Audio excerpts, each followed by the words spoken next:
So today we're heading up to the Upper East Side. There's a few exhibits that I've been looking forward to seeing, including Chloe Wise's at Almine Rech Gallery. But first we're going to start at Skarstedt Gallery, and this is their 79th Street location. They also have a location at, I believe, 64th Street. That one's actually my favorite, but this one is really beautiful as well. And this is a group show titled Faces and Figures that showcases, honestly, a really wide variety of mediums. They have paintings, sculptures, photographs, and as you could have guessed by the title, the exhibit features works that really focus on capturing faces and figures.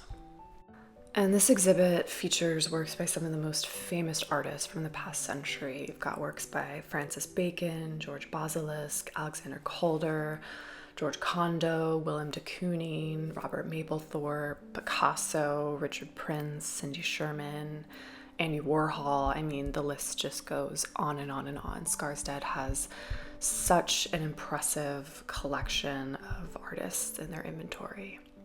But I am, as you know, a huge sucker for George Condo, so definitely wanted to see this exhibit for this work in particular.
Now we're gonna head right around the corner to Almine Rech Gallery to see Chloe Wise's exhibit that I was talking about earlier. And I actually wrote up a blog post about the show that I will link in the description box below. It dives just into deeper detail about the exhibit and about Chloe as an artist.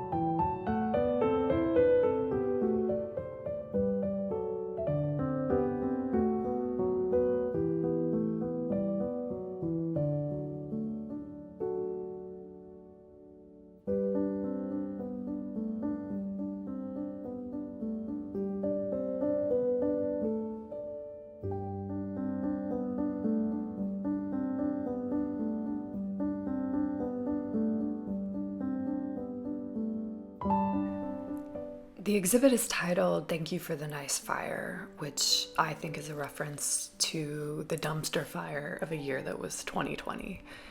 And Chloe's known for threading her works with her cheeky sense of humor, and this exhibit is no exception. I mean, look at these Caesar salad wall lights. I mean, they're just, yeah, just, I can't think of another artist that would do something like this. She's just absolutely hilarious.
When you walk through the exhibit, you definitely get the feeling that the person that created these works was alone and really just left with their thoughts for a long time. And I think that describes all of us during this past year, and I don't think Chloe was any exception to that. In general, the works in this exhibit highlight everything that I love about Wise's work. It has her humor, her incredible use of color, as well as her ability to capture an individual's personality in her portraits. When Chloe talks about why she paints what she does, she said, "For me, it was never really a question, what should I paint? Should it be people? It was just like, I paint people. I'm a lover of humans. We have sex and food and shelter and sleep. But sleep is boring."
For our next stop, we're going to head down to Lévy Gorvy Gallery to see two exhibits, one by Paulo Monteiro and one by Eleanore Mikus. And Paulo's exhibit spans the ground floor and the lower level of the gallery, and it's titled The Two Sides of an Empty Line. And this exhibit features new paintings and sculptures from the artists that are all based on subtle humor and gesture. I'm starting to see humor as a theme that might be emerging across a lot of the exhibits that we're going to see today. In general, I kind of like to think of his works as minimalism with a personality.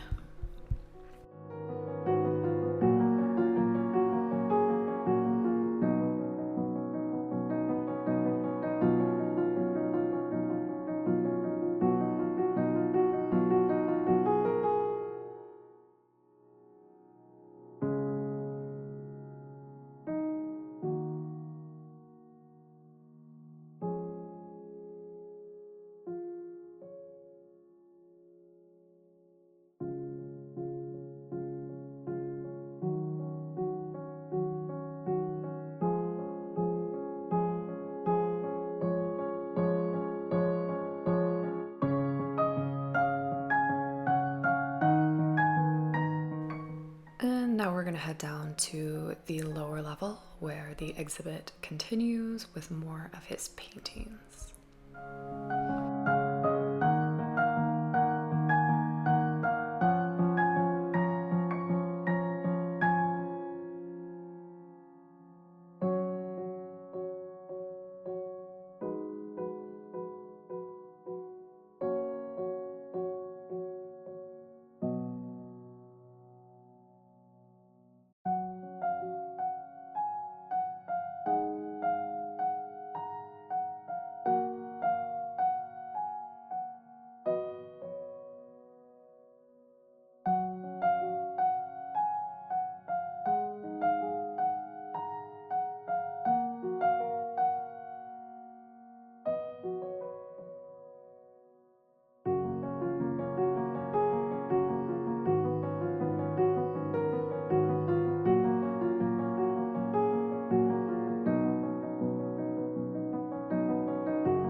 And then on the upper level, we have an exhibit by Eleanore Mikus titled Voiceless Poems.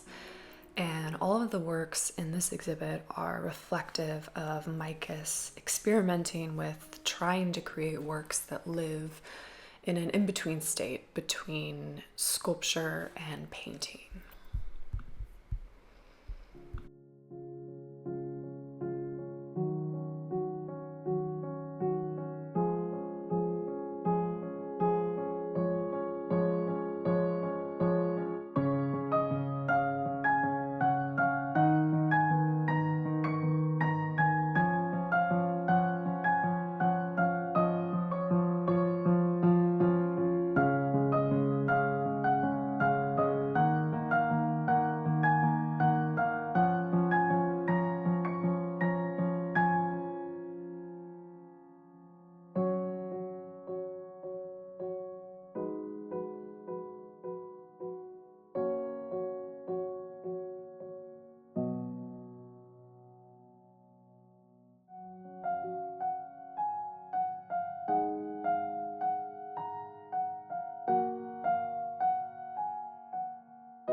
Now we're going to head over to Hauser and Wirth's 69th Street location to see an incredible exhibit, in my opinion, by François Morellet.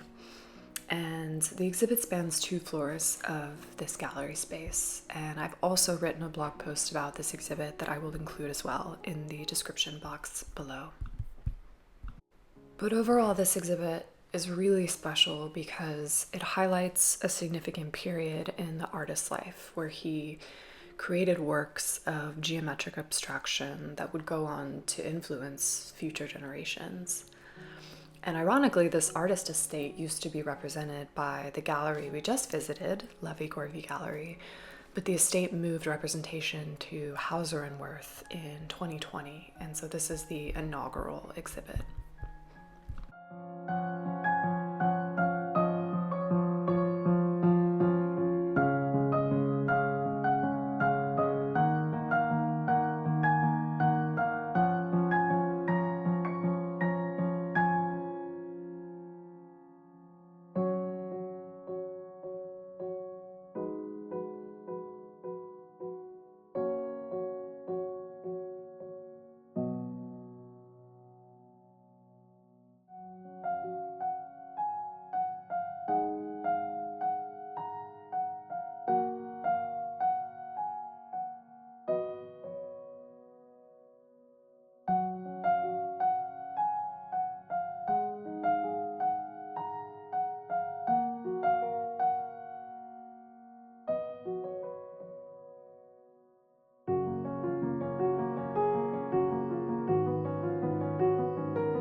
The exhibit focuses on the works that Morellet created from 1953 to 2013. And he uses so many different materials to create his works, including neon tubes, painting of acrylic and oil on canvas, and even matte adhesive tape on a wall, like we saw downstairs. And the artist is quoting as saying, "All my work is about doing as little as possible and making the fewest possible arbitrary decisions."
Now we've headed next door to David Zwirner Gallery, which is, it's actually next door to Hauser and Wirth. It's very easy to go see both shows, which is nice. And this is an exhibit of works by William Eggleston and John McCracken. And apparently this is the first time the works of these two artists have been exhibited together. If you watch a lot of my videos, you may have noticed that a current trend in exhibitions this year is to pair sculpture with paintings, or in this case, photography. And it makes for a really nice play on the second dimension and third dimension. It's very complementary to the eyes. And you may be wondering what makes these two artists similar. Their works are initially, at first glance, so different. And the answer is that they both challenge the traditional boundaries of their media. That's what they're known for. So William Eggleston was like, I'm going to take pictures of towns in the South with the same style as fine art photography in order to bring a new kind of accessibility to a normally inaccessible medium. And McCracken was a rebel in the sense that he introduced color to his minimalist sculptures.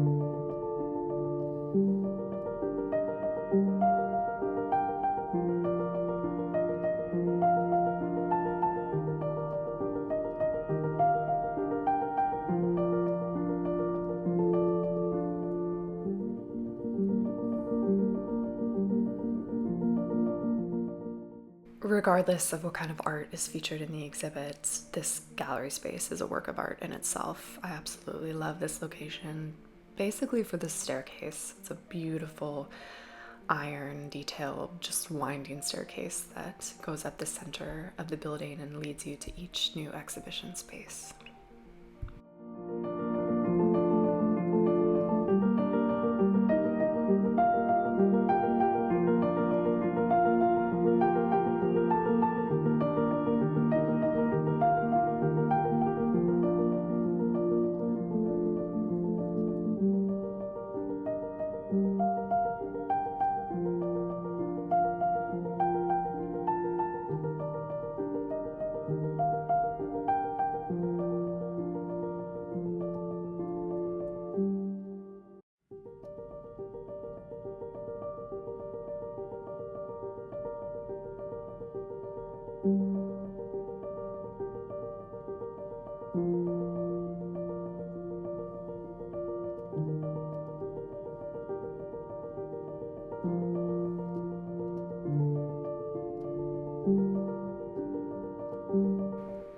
The next stop, which is our final stop of the day, is Anton Kern Gallery.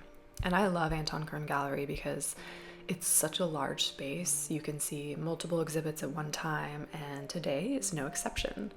We are going to see works by David Byrd, Nicole Eisenmann, and David Shrigley. The first exhibit are these works by David Byrd, and it spans the ground level and the upper level of the gallery space. And David Byrd has a very interesting backstory. He passed away in 1988, and he had a 30-year career in the psychiatric ward of a VA hospital in upstate New York. And these works on the ground floor were created during that time, kind of capturing what he was going through as he was interacting with the patients. In general, he didn't actually become well known as an artist until right before his death, which I also find really interesting. He had his first exhibit at the age of 87, and his works have continued to be shown since his death.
The exhibition continues on the second floor with some even larger paintings.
this is the third floor of the gallery, and here we have an exhibit by Nicole Eisenmann of sculptures as well as works on paper.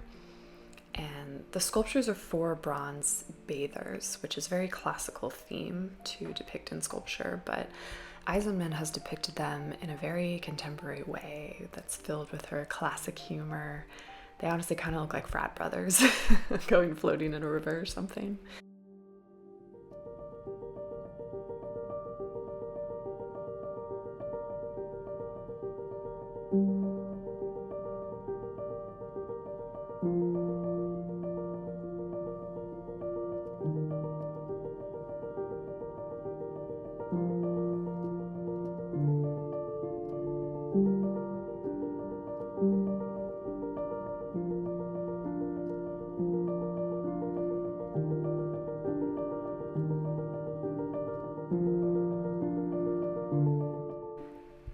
The exhibit also contains works on paper, and these works on paper are meant to resemble posters with their bright graphics and colors.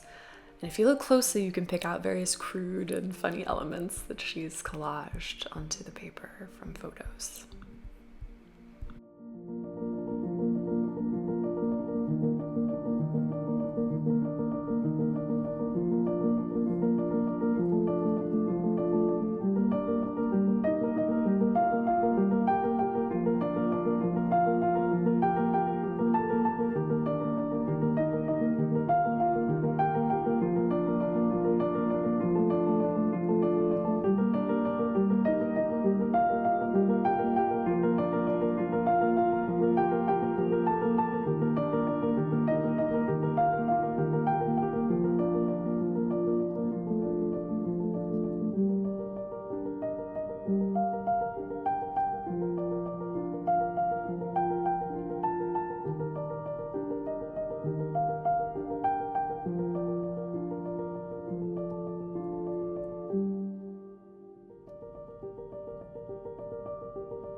This is the viewing room section of the gallery, and honestly probably one of my favorite spaces in the gallery just because it's really quaint and personal, and it has a bench, which is nice. If you get a little tired, you can sit down on the couch here.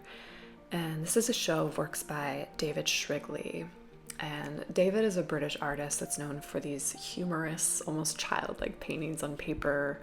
He's got a great sense of humor, and I honestly would highly recommend following him on Instagram. He often posts pictures of his paintings, and it just brings me a little laugh every time.